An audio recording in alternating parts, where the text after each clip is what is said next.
having a problem with Facebook.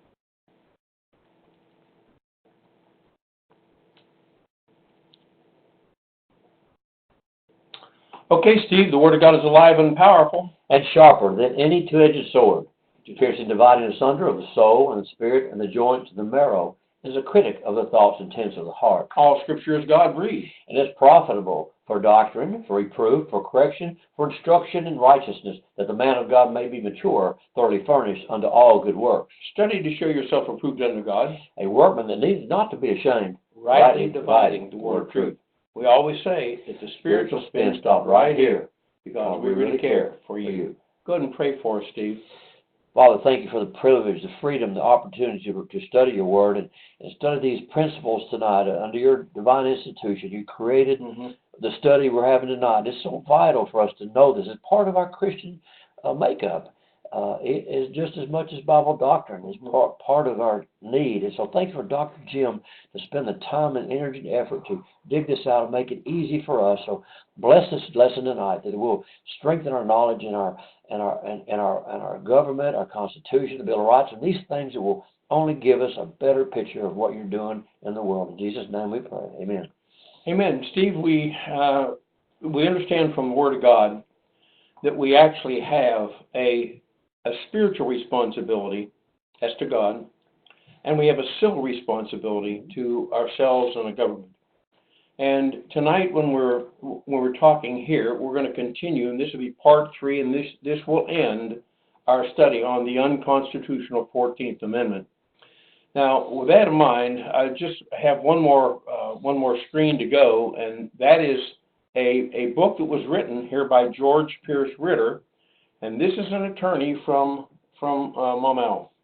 Now, when I first ran across him, he actually was out in California, and that might be where he wrote the book. But he moved to Maumelle, and he is a practicing attorney. Now he's in his 70s, and I meet him quite frequently up at Kroger when we run into each other.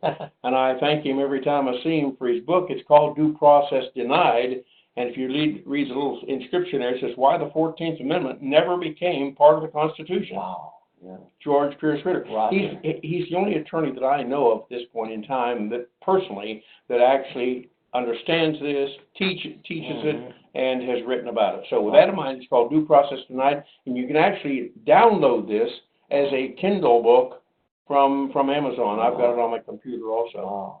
Now, with that in mind, let's go to the 14th Amendment is unconstitutional by Judge L.H. Perez. And I have an introductory note here that I want us to understand. And as we go down through this, it's imperative that we as Christians understand on a civil side our responsibility to government, responsibility to we the people. Where this 14th Amendment fits in, because the Declaration of Independence, the Constitution of the United States, the Bill of Rights, indicate very clearly that we have unalienable rights that come from God. And what's happening now is the 14th Amendment, among other things, this is one of the major points. The 14th Amendment is one of these things that's overturned that, made government powerful, and we the people weaker, okay? Now, with that in mind, read that first sentence there. The 14th Amendment is one reason why the federal government is so powerful and we the people are so weak. And, you know, every time I hear, and I say this cautiously, but every time I hear a Democrat, every time I hear, say, a socialist or one of the Muslims in Congress, when I hear them use the word Constitution, I just cringe, because you know for a fact that while they're violating the Constitution on every step of the way, yet if there's something they feel like is needed for their case, they want to talk about the Constitution, okay? So the 14th Amendment is one reason why the federal government has become so strong and why we are so weak as a people. Now, read this next statement. From the moment the 14th Amendment was unconstitutionally ratified. Okay, so when it was unconstitutionally ratified, several things happened. First of all, it did what? It has diminished personal freedom. And the personal freedom came from God. It did not come from federal government. And the truth of the matter is, no matter who you are, no matter where you are on the planet, the Bible is the authority for every human being on the planet. And there is therein in the Bible is where we learn through divine revelation that we as human beings are free. That's volition with two poles. Positive pole, make good decisions. Negative pole, make bad decisions. That's freedom. What's the next point here? It was and continues to be the spearhead for the federal domination of private property. So when you see the federal government messing around with private property and you say, well, this isn't right. Well, how are they doing this? By what authority are they doing? They're using the 14th Amendment to do this. If you haven't read the 14th Amendment, I ask you to go read it, okay?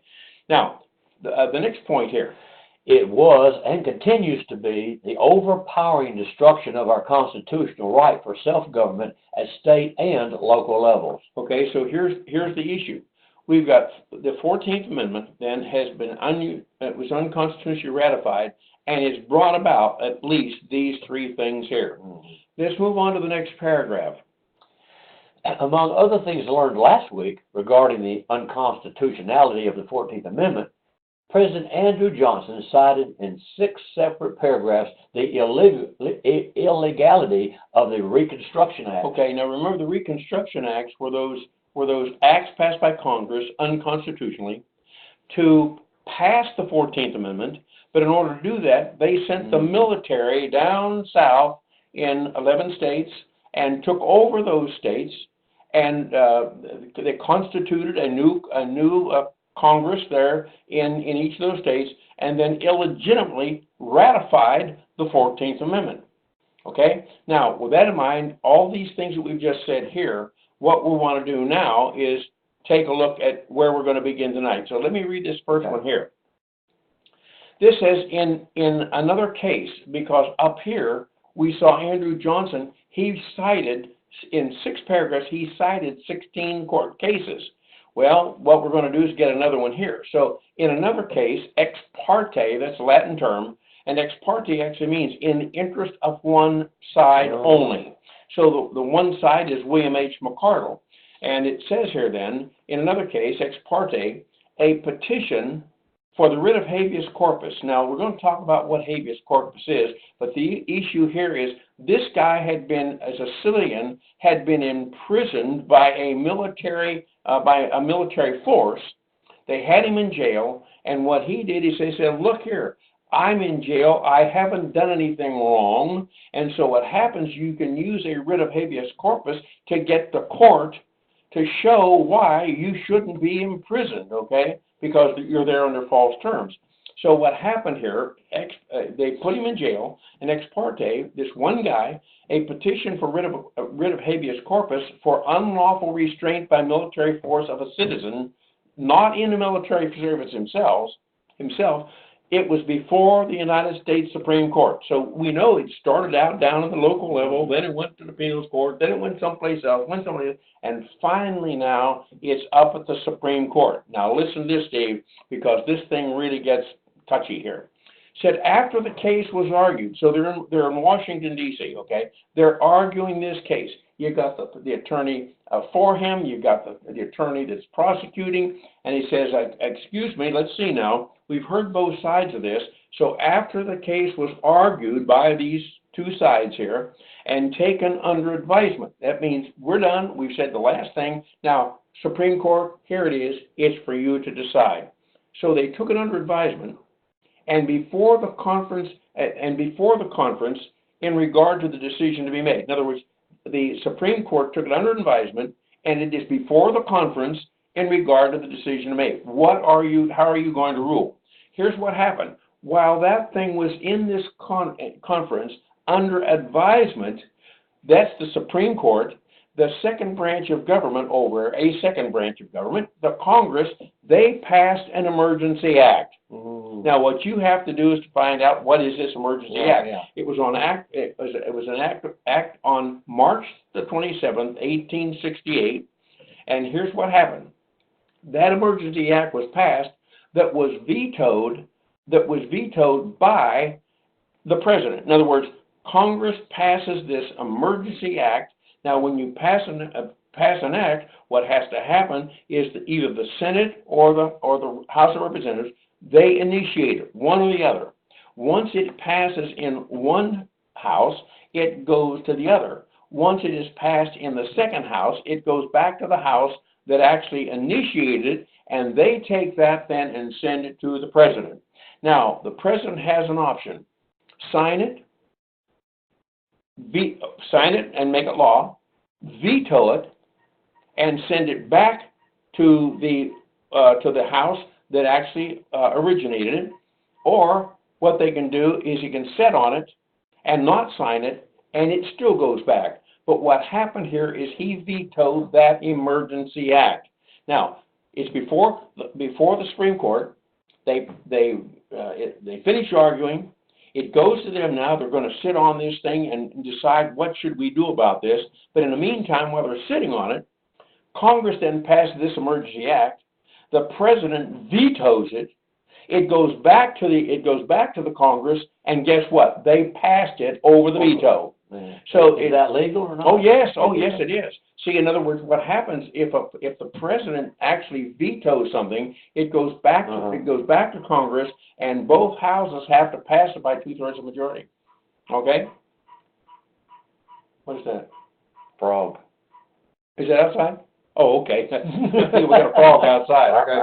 All this water around. Yeah. So anyway, he vetoed it, and it was repassed over his veto. And what that emergency act was doing was repealing the jurisdiction of the U.S. Supreme Court in such cases. So what that means is this emergency act says, excuse me, Supreme Court, we know you're hearing this thing, but what we're telling you here is you don't have jurisdiction over this. You don't have any right to even hear this. Okay? So my comment then is, holy moly! I mean, when you realize, if you have any degree of understanding of our three branches of government, remember, which branch passes laws? Sure. Which one creates Judicial. laws? No, which one creates laws? Which branch? Where does a law originate and get passed? Originally, in the House of Representatives? No, it could. Well, that's Congress. Congress. But okay. it could be either one of those. Yeah. But what are both those bodies called together? Congress. Congress. Okay. That's Congress. Judicial branch. No, it's Congress. Okay. The judicial branch is the Supreme Court. Okay, the executive branch is the president. Okay. The Senate. So Congress, whether it's House of Representatives or House or the Senate, either one of those can initiate a law. So either one can. Yeah. That's right. Not one does it since the other. Either one can initiate it. If one of them initiate, they have to send it to the other one. Absolutely. Or either. Yeah. I got you. Okay. So it's got to go through. It's got to pass in both of those houses. Okay. Mm-hmm. Now, what happens goes to the president. He either signs it or doesn't sign it or sits on it. Mm-hmm. But here he didn't sign it. He vetoed it. Means it. I don't agree with this. So he sent it back to Congress, and the House and the Senate both voted on it and overrode his veto. Now that's constitutional. They have the right. They have the right to do that. Okay? Because if you've got it's a check and a balance. If the president has some some skullduggery motive, well, they can come back to Congress and they can pass that. So what happened is when they passed this emergency act over the veto, I'm saying, and they say Supreme Court, you don't have jurisdiction to rule on this thing. My comment again is, holy moly, get the picture. So here's what happened, Steve. Read this thing one sentence at a time. A civilian man has been unlawfully arrested by the military.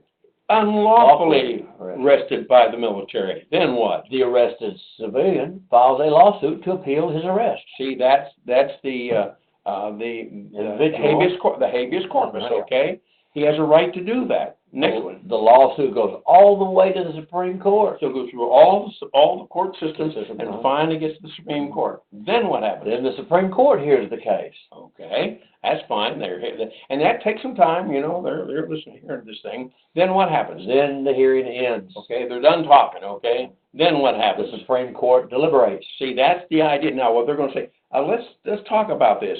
Is this constitutional? Is it not? What do you think about this? Okay. Now they should be ruling in a manner consistent with what the Constitution says, as it was intended to be understood by our founding fathers or the framers of the Constitution. Okay. Now, so they're deliberating. Now what happens? During deliberation, Congress passes an emergency act. See, that's what we said here. This is what's going on. Now, that was not right for them to do this. Right, it's like they're scheming at this point. That's exactly right. The president vetoes the emergency act. Okay, so they pass it over here in Congress. They send it to the president. He says, no, I don't agree with this. I veto it, okay? Now, it goes back to Congress. And what Congress overrides the president's veto. Okay, because they both houses now, they vote on it, they meet the conditions, and they override the veto. Now what happens? The Emergency Act unconstitutionally repeals SCOTUS, jurisdiction, Supreme... that's the term. It's Supreme Court of the United States. That's right. Supreme Court of the United States. SCOTUS is Supreme Court of the United States. Now, Steve, here's something we need to understand. There's a Supreme Court on the federal level, but every state has a Supreme Court. So when you're talking about a Supreme Court, unless it's absolutely clear whether you're talking about the state or the federal government, you need to designate one or the other, and especially when somebody doesn't have a lot of knowledge about how all this works. So you say, okay, Supreme Court, they may be thinking something down here at in Little Rock in the Capitol building or whatever. No, this is the Supreme Court of the United States. That's why it's called SCOTUS, SCOTUS. So this Emergency Act then unconstitutionally repealed the jurisdiction of the Supreme Court. By the jurisdiction means you either can handle it or you can't. You're either authorized or you're not. Well, they were authorized up to this point in time, but when this Emergency Act came in here that was vetoed by the president, he said, excuse me, no, Supreme Court, we passed this thing. You don't have any jurisdiction over this, so you can't do anything about it. So here they are. They're just sitting there now, so it's all over. So now what happened? Well, the SCOTUS dismisses the jailed man's appeal. See, so they dismissed the appeal. Does that mean they just said, hey, your appeal's not any good, you're guilty? I mean, you're not vindicated. In other words, we can't rule on it, and it goes back to where it was before. Whoa. Okay? Yeah. So they dismissed the jailed man's appeal. So this habeas corpus was ruled, no, we can't listen to that anymore. Yeah. Now there's an amendment to the Constitution that says you can't do this. Okay, we can talk about that later. Wow. Okay, now read this next. The Supreme Court of the United States couldn't rule on the constitutionality of the Reconstruction Act. See, in other words, they couldn't rule on it. Okay, so they took the Congress took that right away from them. Okay, unconstitutionally they did that.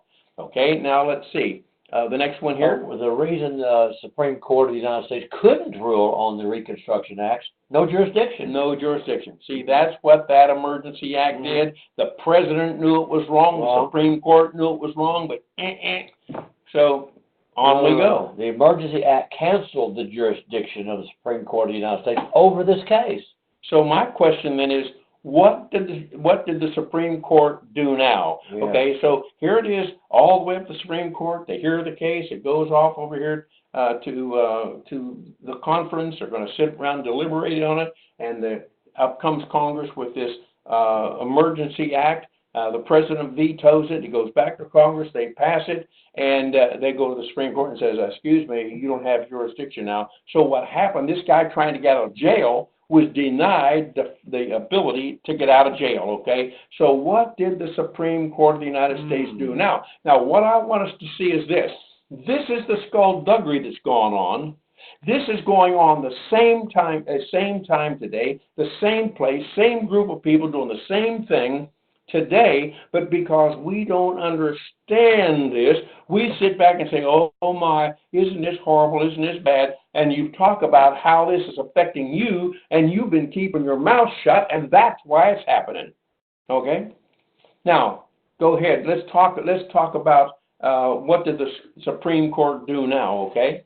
Accordingly, the Supreme Court dismissed the appeal without passing the constitutionality of the Reconstruction Act. So right here, see what happened is they dismissed the case because we've been told we can't do this, and as a result of that, now not only did they dismiss the case that for this guy that was in jail, what happened in addition to that, because it was dismissed, they did not rule upon the constitutionality of the Reconstruction Act.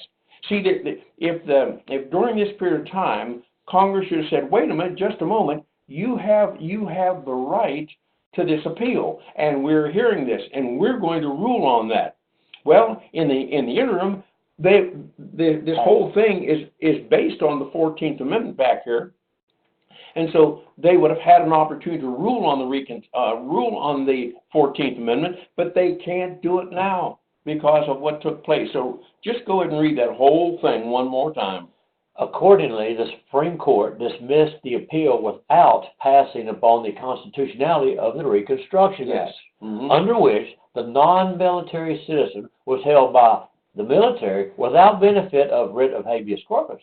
That's in violation of Article 1, Section 9, Clause 2 of the U.S. Constitution, which prohibits the suspension of the writ of habeas corpus.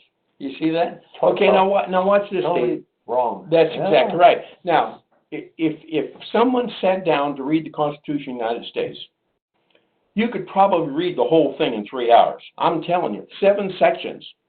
Article 1, Article 2, Article 3, Article 4, Article 5, Article 6, Article 7. You could read that in 3 hours. If you're a slow reader, how about 5? And I would suggest that every American should understand what this says, because it is we, in our ignorance, that are permitting the federal government to do what it's doing, whether it's the Congress, the President, previous presidents, and or the Supreme Court.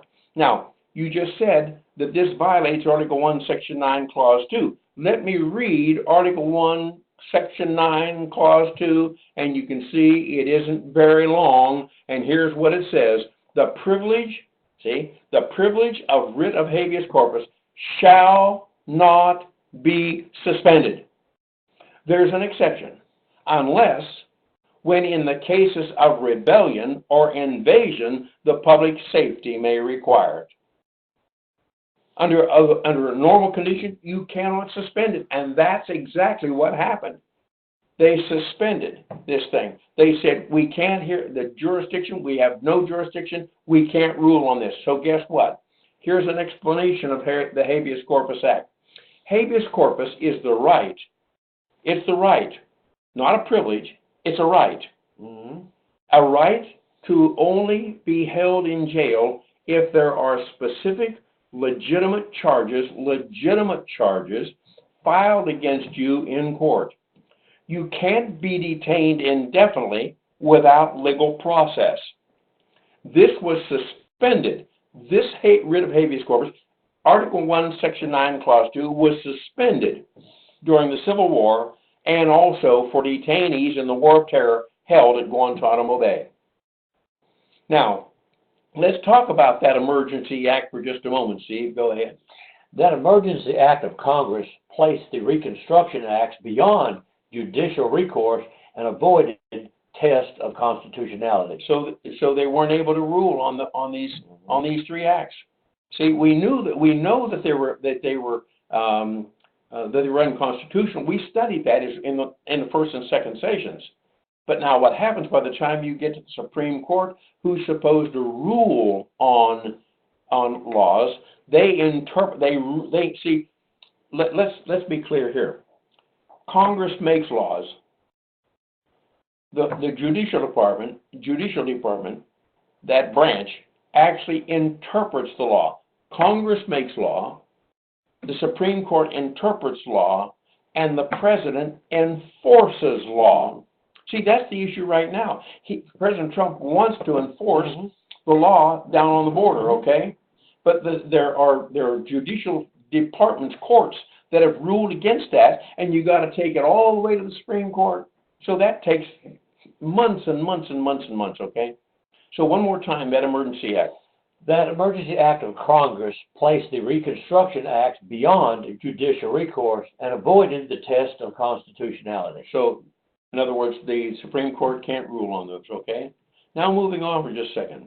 Go ahead. It is recorded that one of the Supreme Court justices, Greer, protested against the action of the court as follows. Okay, so one here, guy here we go. Up, yeah. Well, at least one. I mean, this was one where we have something written about it. Okay, this Supreme Court justice, his name is Greer. He protested about this Emergency Act, denying jurisdiction for the Supreme Court. And here's what he said. I'll read this. Wow. Says this case was fully argued in the beginning of this month. He's talking about when it happened. He was a part of the court. So he said this case was fully argued in the beginning of this month. It is a case which involves the liberties and rights not only of the appellant, the one who's appealing, but this also involves the liberty and rights of millions of our fellow citizens. That's you and me. He says the country and the parties had a right to expect that it would receive the immediate and solemn attention of the court. It's up here in front of the court? Yeah, immediate and solemn attention. But, he says, by the postponement of this case, see, they had to postpone it. They can't do it.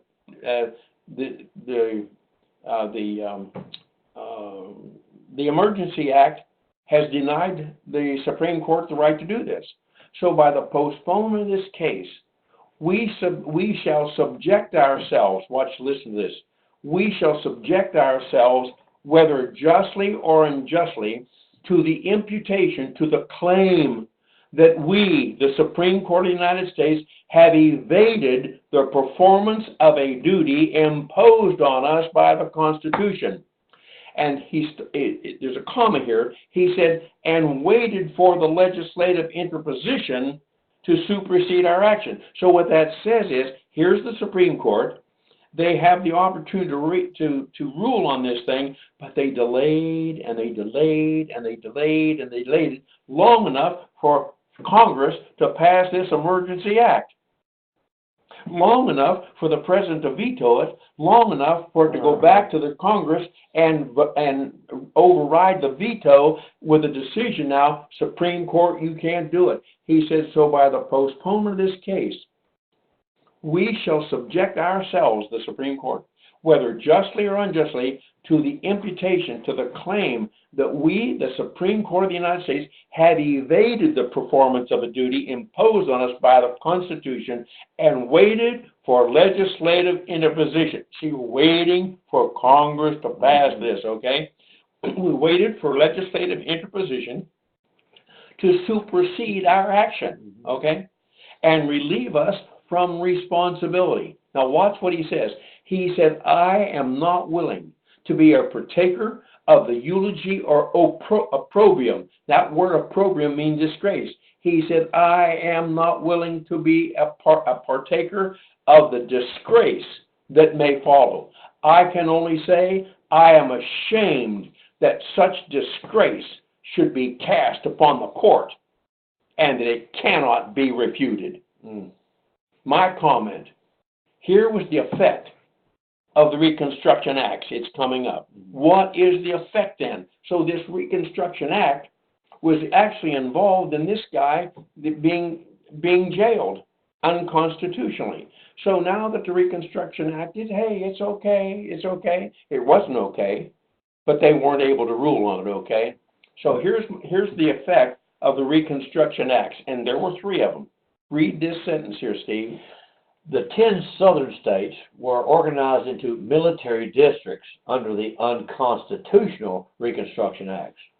Their lawfully constituted legislatures illegally were removed by military force, and they were replaced by rump, so-called legislatures, 7 of which states carried out military orders and pretended to ratify the 14th Amendment. Okay, now let's go back and take a look at that. Man. There were 10 southern states, okay? They were organized, these 3 Reconstruction Acts allowed the government, the federal government, to reorganize into military districts these states in the South, okay? Then it says, and their lawfully constituted legislatures. These states were legitimate. The 13th Amendment, they passed the 13th Amendment. This is the 14th. So while Congress recognized them when they passed the 13th Amendment, the 14th Amendment comes along, and they know these states down here are not going to ratify it. They're not going to do it. Mm-hmm. So they send the military down there to take over. And when they sent them down to take over, this military replaced their legislatures with a brand new legislature. And that new legislature was called a rump, R-U-M-P, a rump legislature.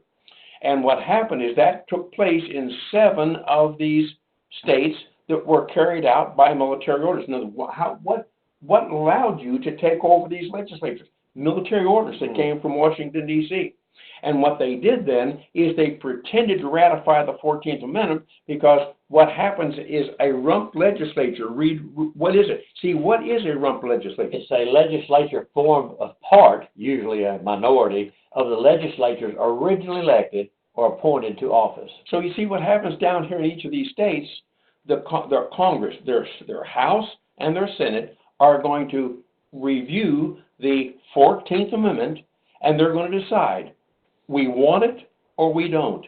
Well, these people in Congress, up in the government in the federal government in Washington, D.C., knew they were not going to do this, so they sent the military down there. So what happened is they had, in each of these states, they had legitimate House of Representatives, they had legitimate Senate, but what happened, the military then put enough military people in that Congress. So you've got a few that were there to begin with. They removed some and put the military people, or people of their choice, they know are going to pass this. They handpicked them. You know? That's exactly right. See, so a rump legislature is a legislature formed of a part, usually a minority, of the original legislatures elected or appointed by the office. But they just leave enough of them that it looks good. But then they put all these other people in there that they know are going to ratify the 14th Amendment. Okay? Mm-hmm. Now, with that in mind now, the following 7 states, look here, the following 7 states under rump legislatures, now you know what the rump legislature is. They take some good guys out, throw them out, put some others in there they know are going to vote the way they want to. So the following 7 states under rump legislatures pretended to ratify the 14th Amendment. What do you mean by pretended? Well, they said, oh, yeah, we did this, but we did it illegally. That's the pretension, okay? So let's take a look and just name the states, okay? Name the states and the date.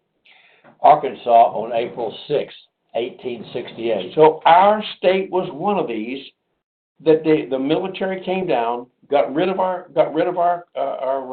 House and Senate, put people in there, and then voted to ratify the 14th Amendment. So Arkansas ratified the 14th Amendment as a result of that, okay? How about another one? North Carolina on July 2nd, 1868. Next. Florida on June 9th, 1868. Louisiana on July 9th, 1868. South Carolina on July 9th, 1868. Alabama on July 13, 1968. And Georgia on July 21st, 1868. Now, what we see here then is in 3 lessons. We see how the 14th Amendment got it passed. And it was unconstitutional from the beginning. So let's go back up here to the top. Don't need to go right there. Let's go here.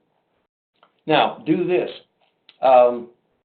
Read this whole paragraph right there, Steve, and we're going to move on.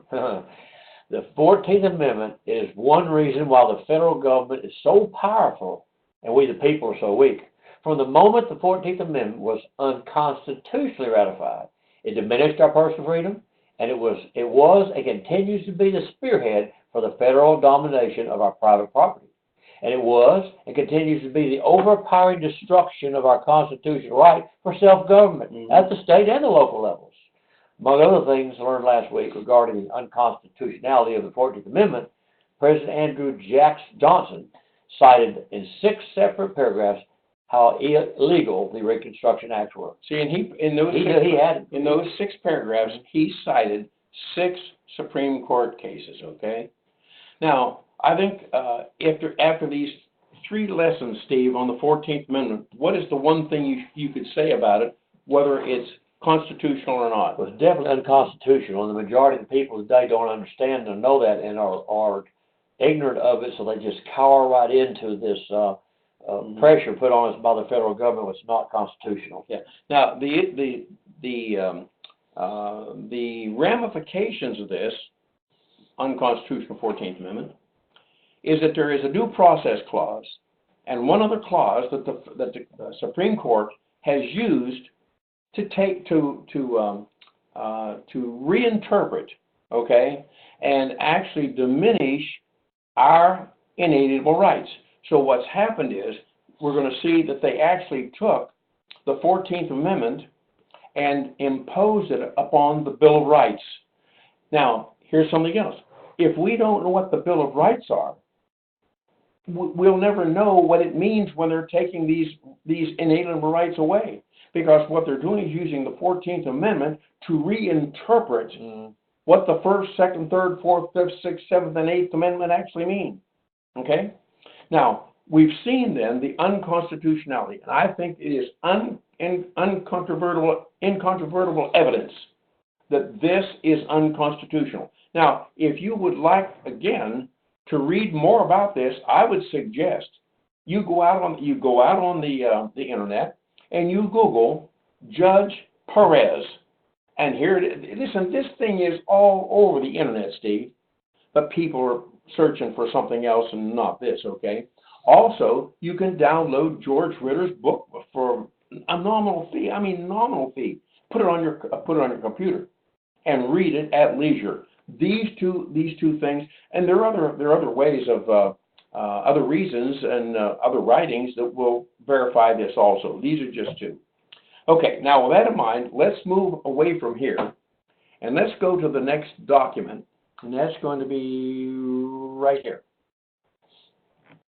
This is part 1 of the Bill of Rights. And so what we want to do is we want to talk about the purpose of the Bill of Rights. Now, the Bill of Rights are actually the first 10 amendments. There are 27 altogether. These are the first 10 amendments, and these first 10 amendments are called the Bill of Rights. Now, what happens is, I believe every state in their own state constitution, Arkansas has one. It's not called a Bill of Rights, it's called a Declaration of Rights. Same thing, Steve. And so if you wanted to know what rights you have in Arkansas as an individual, as a citizen of Arkansas, you just go back and read the Declaration of Rights. It will tell you exactly what your rights are. These are similar to the Bill of Rights in the first 10 amendments, okay? Now, with that in mind, this actually came from this website right here, www.revolutionarywarandbeyond.com. I took this information from that particular website. I agree with it. Now, when I go down through this, I have bracketed some areas where I've inserted words or phrases that clarify what's being said. Because, for example, if you have a word they, a pronoun they, a pronoun we, who is this? When this happened, well, what do you mean what happened? If you don't remember what he said up here, so I've inserted some brackets here to help us to clarify in our reading, okay? I haven't tried to damage in any way any word or thought that's in this thing. But before we take a look at the purpose of the Bill of Rights, I want to give us some introductory notes and things that we as individuals, we as American citizens, we need to understand this. These things. Now, I'm going to go ahead and talk about these, and then we can move on from there. So here's some things that we need to know. You need to know that there are 4 legal documents, 5 legal documents that have been major documents in the United States of America to make us what we are today. And these are in order. In other words, these 5 legal documents progressed in a chronological order. First, there were charters. In other words, when immigrants were coming to the United States, they came under a charter that was issued from a government in Europe somewhere. It might have been England, might have been someplace, Spain or wherever, okay? But they came over here with charters. Those charters told them, when you get there, this is what you have to do, this is all you can do, and here's how you have to do it. These were legal documents. From there, those were issued to the colonies. But there came a point in time when the colonies actually became states. And each state, when it became a state, they had their own separate constitution. There were 13 colonies, 13 states. They all had their separate constitutions. Those constitutions may not agree with, this one over here may not agree with this one. Didn't make them wrong, it's just that they didn't agree. Then what happened, once you had the state constitutions, they said, you know what, we need to be careful here because we're not going to be powerful to defend ourselves against anything coming from the outside. Therefore, they decided to form a confederation, and the Articles of Confederation formed the first federal government, the Articles of Confederation. But what happened is, we'll see later, these articles were very, very weak. They created a federal government, but it was so weak it couldn't do anything that they were supposed to be doing. We'll see that. After the Articles of Confederation, they said no. They were going to rework that. They ended up in this conference. They says no, we'll just make a new one. So what they did then was come up with a federal constitution, which is the Constitution we now know as the United States Constitution. After the Constitution was ratified, there were groups of people that says, no, we're not ratifying this thing. No, we're not going to, because the articles in the Constitution are not clear enough. We think that eventually the government will take away our freedoms just like they did with the British Crown, okay? So you had the charters, went to the state constitutions, then the Articles of Confederation, then to the federal constitution, and then to the Bill of Rights. We need to know what those are. Basically, right now, we need to understand the federal constitution and the Bill of Rights. Secondly, there were areas controlled politically. So what are those 3 areas as far as we're concerned? First of all, there were colonies. Then there were states.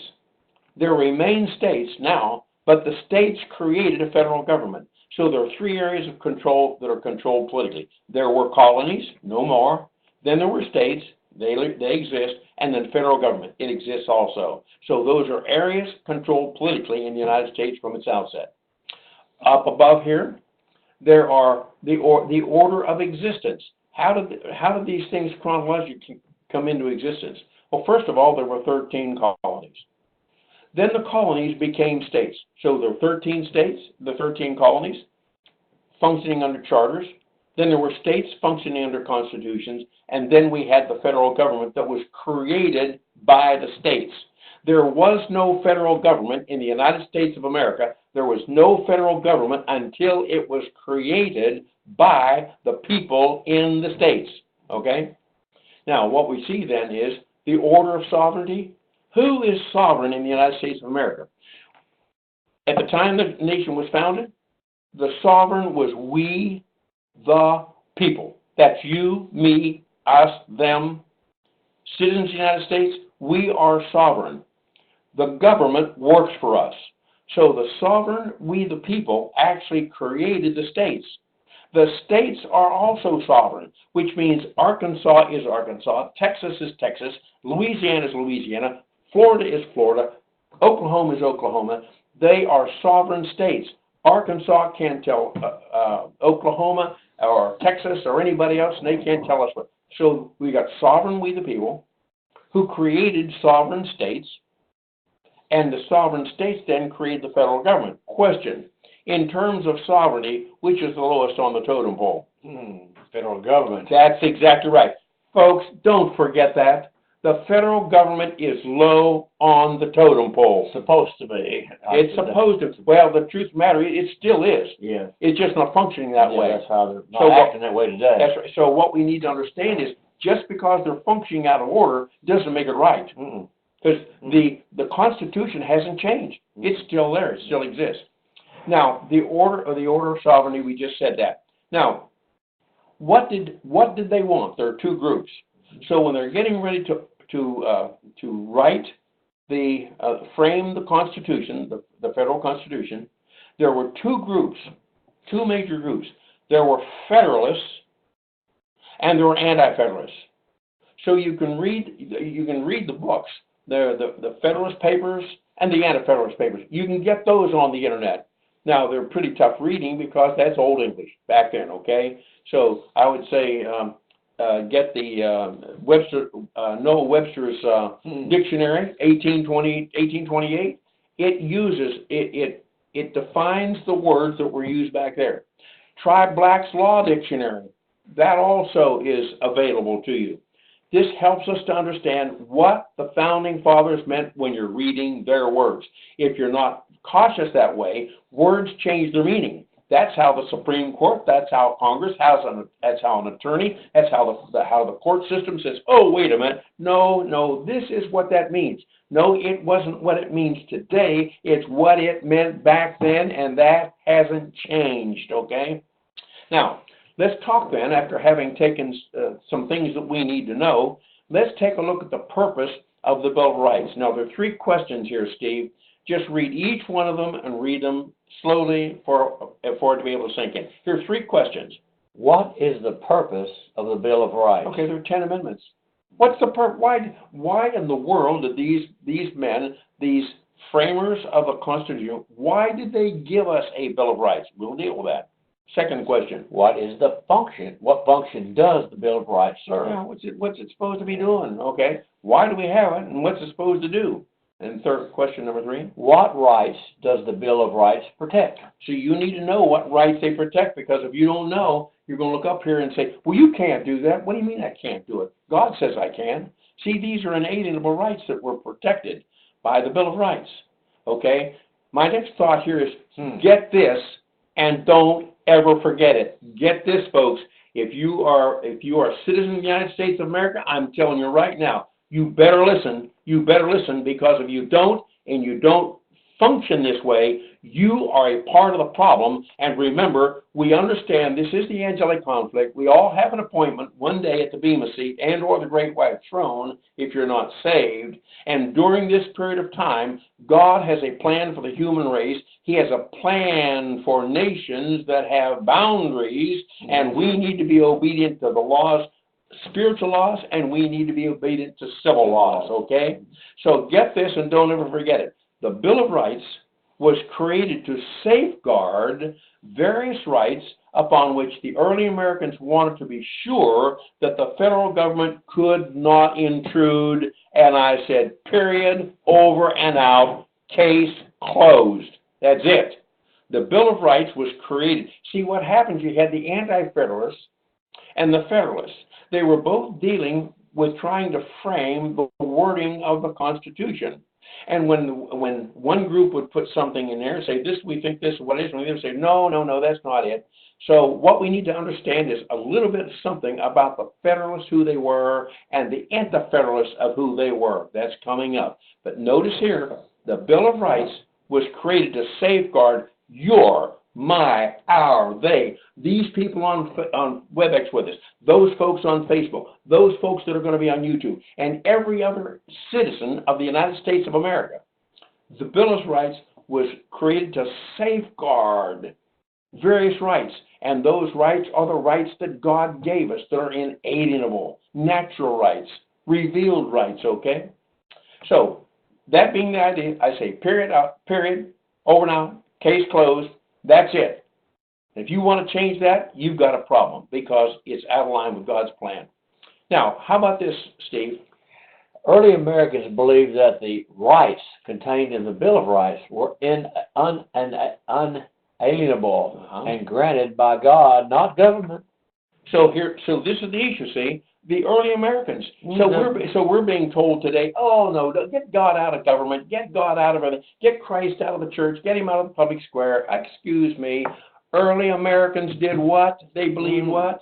that the rights contained in the Bill of Rights were unalienable, and they were granted by God, not the government. This wasn't just the framers of the Constitution. This was the general population there, right? Well, that's the general population. Most of The general population did believe that, but these are the people who were actually taking what they believed out there, right, and representing them. That's exactly right. Because what did they just come from? A country that had taken away these things, and they were so afraid that would happen again, right? That's exactly right, Steve.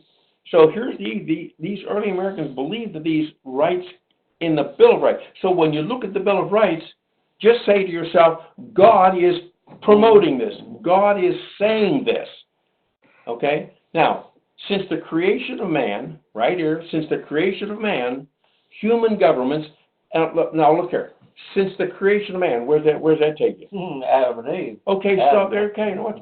Since that time, since the creation of man, human governments, no matter where they were, human governments have no legitimate right to interfere with the unalienable rights of mankind. So whether you live in Saudi Arabia, Nigeria, Brazil, Alaska, where do you want on the planet? In the Philippines, how about Davao City? In Mindanao, no matter where you live, and these rights were given to man by God to resolve the spiritual battle called the angelic conflict. And the question is, are we going to be obedient or are we not? So what happens, no matter where you live, no matter where your citizenship is, your national citizenship, we need to take a look at our laws and ask ourselves, is our federal government, is our superior government, wherever it is that government functioning in a way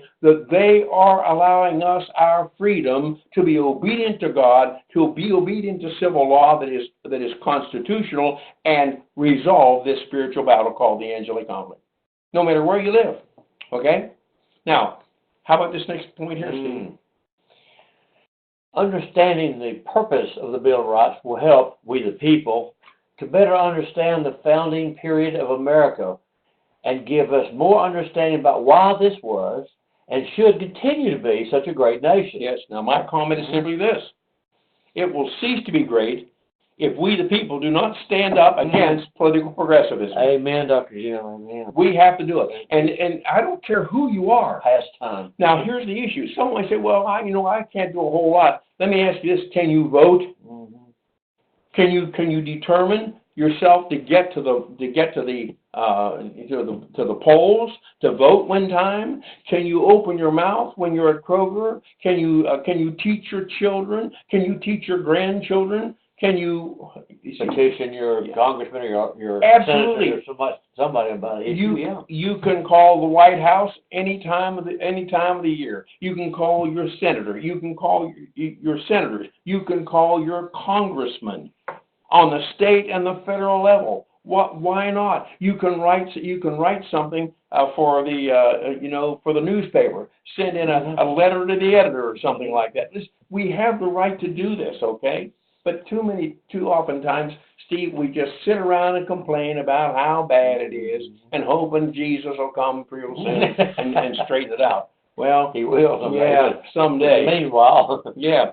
So now, the Bill of Rights was accepted as part of the Constitution in 1791. Wow. Remember here. Remember that only a few years before 1791, the Americans had fought a costly and bloody war against the tyranny of the British government. That's what I was referring to. See, that's exactly right. See, so the Constitution was in 1791, but a few years prior to that, we were fighting a revolutionary war. We wanted to be free. The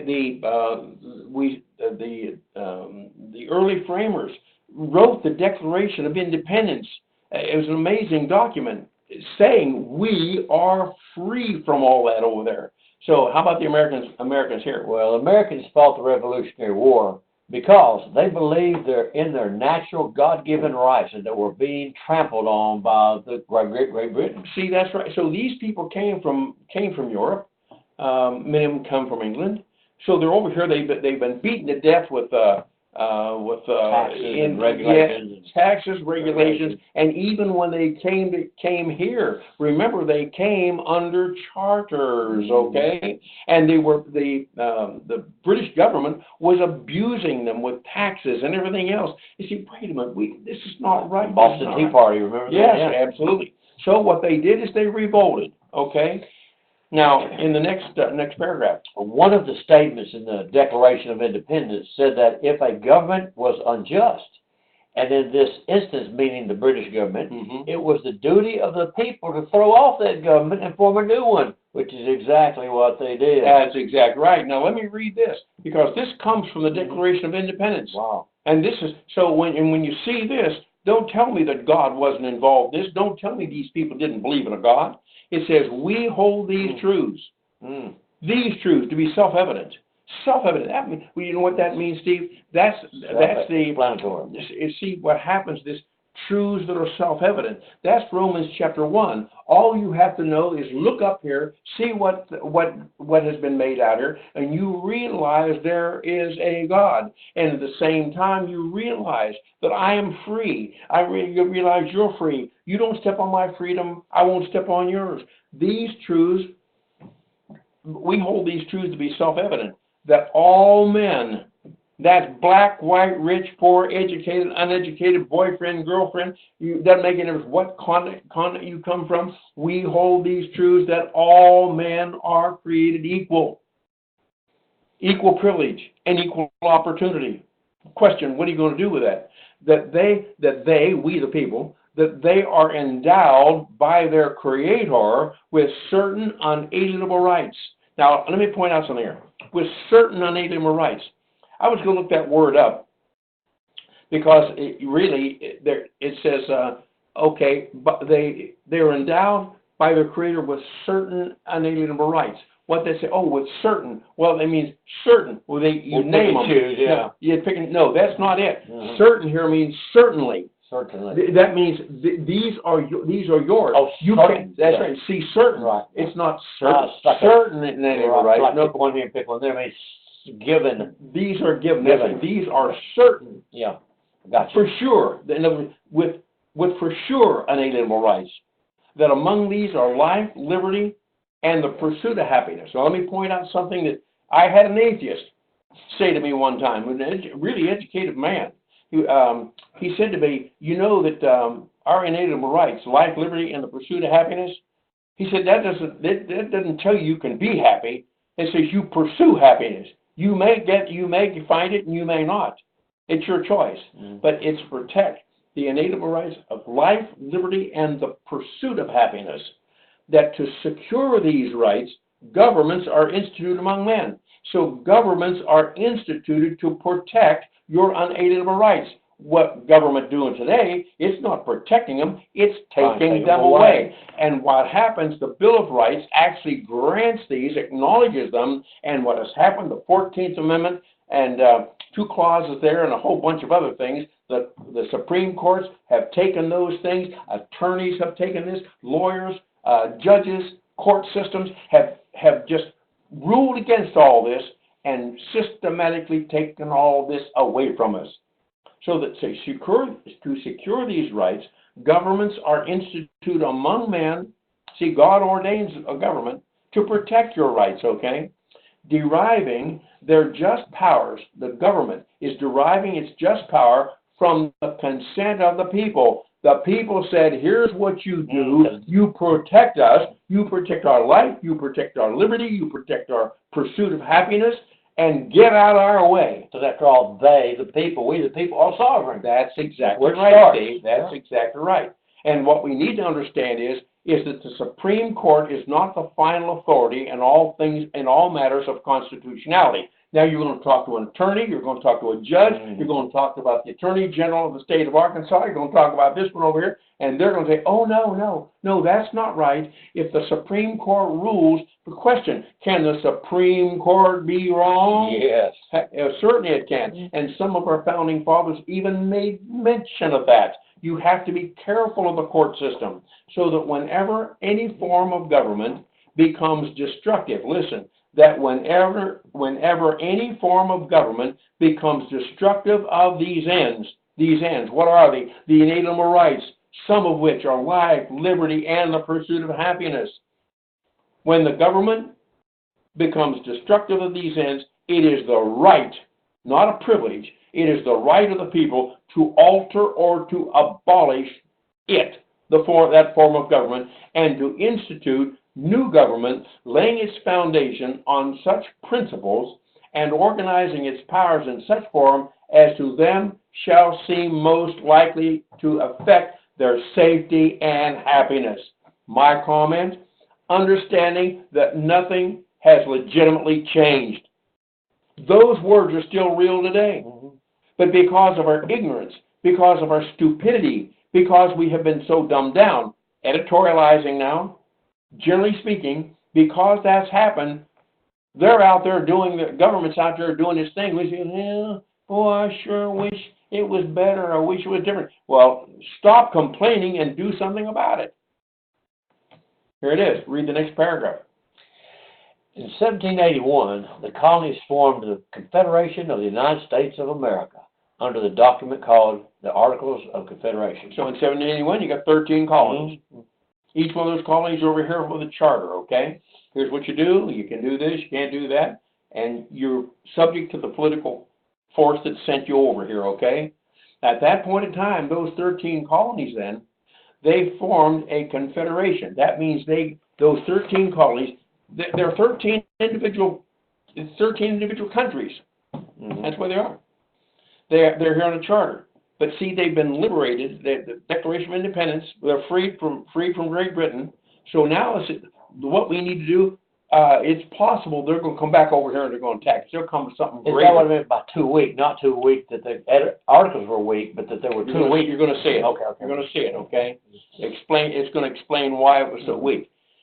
So in 1781, these colonies then came together, and they came together under the Articles of Confederation. They wrote that document. These 13 colonies said, this is what we want. They battled over that. They said, no, yes, oh no. But they finally came to grips with the Articles of Confederation. Now, look here, read this next paragraph. The Articles of Confederation proved to be too weak, and the Americans formed a new government under the United States Constitution. So it didn't take place right away, but they found after they wrote the Articles of Confederation, see the articles that tell us how we're going to operate as 13 states as together. And here's these articles then actually created the federal government. See, that was the first federal government created under this.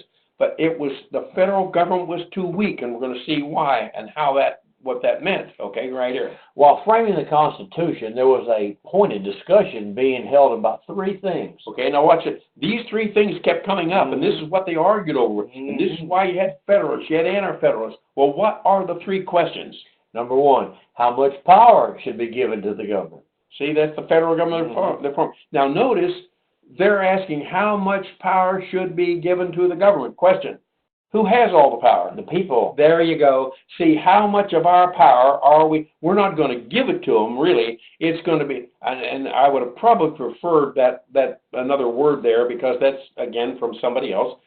I would have preferred delegated, because, see, if power belongs to you, you can give me some of that for a period of time, but because you delegate it, you can take it back anytime you want to, see. So the question is, how much power are we the people going to give? How much are we going to give them? Second question. And how much should be retained by the states? Okay, and what's the third one? And how much should be retained by individuals? So you start out with we the people have it all. There isn't even a federal government, but you're going to create one, and that will be through the Constitution. And the question is, how much of our power are we going to give away? Well, what happened when they formed the Articles of Confederation and they created the federal government, we're going to see how weak that government was. But those three questions are extremely important, okay? Read the next paragraph. Some power would have to be given up by the states and by individuals in order to have an effective central government. So we had the colonies had become states, and we the people in each of those states are going to form the federal government. So they wanted to know at this point in time, how much are we going to give up? How much of this state power are we going to give up? See, the people gave power to the state's going to give part of that power over here to the government. So, next point. The people, which is the framers of the Constitution, wanted to be careful, though, not to create another tyrannical government like the British government, from which they had just gained their freedom. See, and you talked about that earlier. So if you've already been beaten up by the government, It's heavy on their mind Yeah. to get this right. so you don't want to create another government, give the government more power than they deserve, because next thing you know, they're Back where they were before. That's exactly right. So the Bill of Rights purpose, let's talk about the Federalists and the Anti-Federalists as it relates then. These are the two groups that are actually forming the Articles of Confederation. It was too weak. Now they're going to form a constitution, U.S. Constitution, the federal Constitution. So what about these people? Go ahead. Well, Americans were split into two factions or parties at this time. What's the Federalists and the Anti-Federalists? So now the question is, and this is extremely important, that's why I said up above when we first started out, here's some things you need to understand. These two terms are important. These are early Americans. So they're split. In other words, they have different ideas about, and when it says split, it doesn't mean 50-50. Might have been 60-40, 35, 65, whatever. But there were two different groups, Federalists and Anti-Federalists. Well, what about the word federal? The word federal refers to a central government of 13 separate states that have formed a confederation or a union. Okay, so here we have that term federal. Again, it refers to a central government. Now, what happened, these 13 states are wanting to get together and form a union. Now, here we still got 13 states with 13 constitutions, but they want to join together in a confederation, in a union. And what happened is that union is going to form a central government. So you've got the 13 states down here, and you have a central government up here, or a central government out here. And the central government is going to receive certain powers from the states in order to protect the unalienable rights of these 13 states down here. So federal refers to a central government of the 13 states. So you got 13 states and a federal government over here, okay? They formed a confederation, that is a union, okay? Now, moving on from there. Now, let me show you this here. Okay. So what happened, you had 13 original states. They were Delaware, Pennsylvania, going down the list on the left-hand side, Delaware, Pennsylvania, New Jersey, Georgia, Connecticut, Massachusetts, Maryland, South Carolina, New Hampshire, Virginia, New York, North Carolina, and Rhode Island. Arkansas is not in there yet. That's the 13 original. Now, what happens when they came to do the Articles of Confederation to make a union, and when they got rid of the union, they're going to do the same thing then. These 13 states are going to do the same thing with the federal constitution. So they're originally, all you have is 13 states. That's it. No union. They're all 13, just individual. But when they formed the union, that's why I put them in a box. See, now what happens, that those 13 states have created a federal government, a central government that they're going to give power to do certain things for their protection, okay? So, next statement right here, Steve. 13 states in union. All 13 states still retain their own separate state constitutions. But the federal government delegated certain limited, enumerated authority or power to the federal government. Okay, so here's the issue. The federal constitution, in other words, these 13 states in this box right here, they get together and they create the U.S. Constitution. Now, we the people and these states have all the power. First of all, it's we the people, then sovereign people, sovereign states. The sovereign states then are going to delegate certain of their authority, certain of their power to the federal government for a particular purpose. And that's why we said down here, all 13 states in that box up there still retain their separate state constitutions. But the federal constitution, that's the U.S. Constitution, delegated certain limited, they delegated certain limited enumerated authority to the federal government. What that means, two words there, Steve. What's this word right there? Limited. Limited. Okay? Limited means we got a whole lot, we're going to give you a certain amount, okay? That's limited. You don't have it all. The second word is what? Enumerated. You know what that means? It means it's written down. Right, written down. Limited means a little bit. Enumerated means specified. This, and this.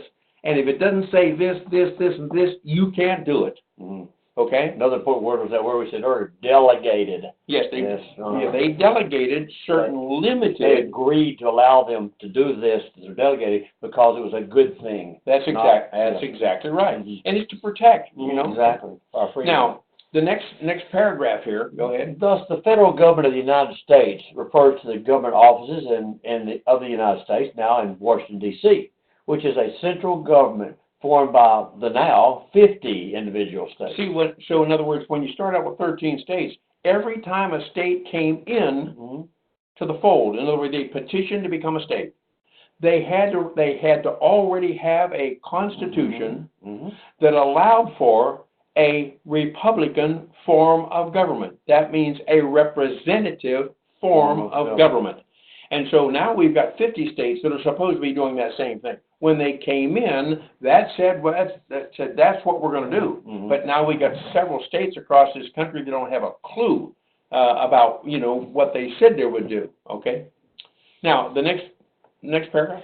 At the time of our nation's founding, the Federalists wanted a strong central government that had enough power to control the individual interests of many states. Okay, so they wanted, see, what's that? Bad. No, hang on. No, not really. Really? At the time of our nation's founding, the Federalists wanted a strong central government that had enough power to control the individual interests of the states. In other words, what are your interests? It's your inalienable rights. They want to be able to control that. In other words, that means they want to protect it. Protect it sounds better than to control it. Well, but see, they wanted enough power. See, now you have to put yourself in the Federalist mindset at that point in time. Remember, the Articles of Confederation didn't give them enough power, but these people said, we want enough power to control the individual interests of the states. What are they? We want to be able to control that for you. In other words, that doesn't connote anything that's wrong. And again, you see, you might want to... Well, if they delegate it to them under their consent, the states it would be a good thing. Oh, sure, you're absolutely right. See, what they're going to do, they're going to control what we give them. Exactly. That's a lot better. Okay. Yeah. Got it. So these are the Federalists. What they wanted, though, is they wanted a stronger federal government. What about the Anti-Federalists? Well, the Anti-Federalists believe that a strong central government might steal away their individual rights. So you see, we're trying to form a constitution now, and you got Federalists here say, no, well, this is going to be okay. The Anti-Federalists said, no, this isn't going to be okay. So remember, a government is made up of people, and if evil people or ambitious people were to get into office, these people would use their unauthorized power to harm others, okay? So this is the idea of the Federalists and Anti-Federalists. Now, what you need to realize here is this, that while there are Federalists and Anti-Federalists, one wants more control, the other one doesn't want the government to have much control. You need to understand that both of these groups wanted a central government. Right. And you're going to see why here shortly. Don't think in terms of today, you know. That's right. So, right here. Some people you may know that are Anti-Federalists included Thomas Jefferson, Patrick Henry, George Mason. Okay, how about the next one? Familiar people who are Federalists, such as George Washington, John Adams, James Madison. Okay, these were Federalists, okay? Now, read this next statement. The fact that they, Washington, Adams, and Mason, were Federalists doesn't mean that they wanted the government to be so powerful that it stole away people's rights, but they did want it to be sufficiently strong to at least be able to hold itself together. Okay, now, watch this. We still got about 3 minutes left here. So, the Bill of Rights, the weak articles, the weak articles of the Confederation. Let's see what that is. Let's go back to see, we're talking about the Constitution, but the Articles of Confederation were so weak, they said, no, this isn't working, we got to do something else. So let's read this. Go ahead, Steve. The reason this was a concern of the Federalists was because of their recent experience with the government under the Articles of Confederation. Okay, so that's why you have to understand charter, you know, all those listed there. Okay. The U.S. government under the Articles of Confederation was so powerless that it wasn't able to perform its basic functions. See, so what happened is under the Articles of Confederation, here's what you are supposed to do. But they didn't delegate them enough power. There was not enough power for them to do that. Now watch this. Under the Articles of Confederation, the federal government had authority only to ask, we would like to have you do this, give us this, give us that. All they could do was ask, but they had no authority to require participation in anything they asked for. Let's get some examples and close this out. Go ahead. For example, the Congress, under the Articles of Confederation, could ask the states to send money for basic operations, such as paying for the Army, but it could not force the states to comply. See, that we got an army out here. We're fighting a war. Mm-hmm. We need money. And so they could ask for it, but the states didn't have to comply, okay? Watch this. So sometimes states would send money and sometimes they wouldn't. Okay, how about this one? The federal government could ask the states to send soldiers to fight in a revolutionary war. But again, it could not force compliance. Okay, so what happened? So sometimes the state would send soldiers and sometimes it wouldn't. How about this? This made it very hard for General George Washington to fight a war. Okay. He couldn't pay the men half the time and didn't even know whether or not they would show up. See, See, now you see why the Articles of Confederation were so weak. The federal government could ask for something, but there was no reason that the states had to comply. Mm-hmm. Okay. Under the Articles of Confederation, the states maintained complete sovereignty in all matters except for 4 areas. Now watch this. Say the Articles of Confederation.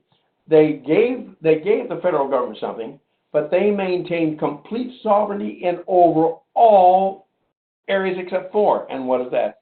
Foreign diplomacy, the power to make war, establishing weights and measures, and final arbitration between the states. So they had the power to make war, but they may not send people, may not give them any money. Here's one other area. And every other area of the states could do what they wanted. Well, this made it extremely difficult to do business from state to state because each state passed its own trade laws and varied widely from one to the other. Okay. Another problem was that each state contained 1 vote in the Confederation Congress. Okay, now hang on. Slow down. Another problem was that each state contained 1 vote in the Confederation Congress. That's the Article of Confederation, okay? Now, so one state could veto something the other 12 were in favor of. And this vetoing something the other 12 were in favor of was also unfair to the larger states who were expected to contribute more because of their size, but whose votes were counted equally with a small state such as Delaware. Now, here's the issue. This closes this out. You could read the Articles of Confederation here, but the issue is time doesn't permit that right now, so read them on your own leisure. Steve, close out in prayer. By the way, this is just a part of this. We're going to pick up the rest of it next week. Go ahead. Father, we do thank you for our freedoms and the early framers, the early people who fought so hard to maintain a good Constitution and Bill of Rights to protect us even today. Yes. And we know, without a shadow of a doubt, that we're under serious attack, our Constitution, our freedoms, and our rights. So we ask, Father, that more and more people like us tonight studying this will get educated and know what it really means and know the cost of freedom is not free and that we need to fight as Christians, as citizens. Even unbelievers have the right for the freedoms, unalienable rights we have to preserve them, Father. So we ask your blessings, your grace upon our country in the days and weeks and months and years ahead. In Jesus' name we pray. Amen. Amen. Listen, out on Facebook, if you will, please, if you're logged on there, leave a message. Hi, hello, Jim, whatever. Don't come back, whatever you want to put out there. Please do that so that we'll know that you were there. God bless all of you, and good evening on Facebook. I've just stopped the stream there, and I want to thank all of you who are online with me tonight. This is Leanne in the house, Brian, my son, down the street a couple blocks, Danny and Carolyn Plummer from Greenbrier, my wife Janet, Kat Kennedy from New Chesney, Texas, and God bless you, Kat. We are praying for you during this period of time. I've tried to call a couple times, but you were busy at that point in time, and I wasn't able to contact you. I'll try again. Kim Williams from Little Rock, Roger Lamuco from Davao City, Mindanao, and the Barnell family from Antioch, Arkansas. God bless all of you, and I will now go ahead and close out everything we have here, okay?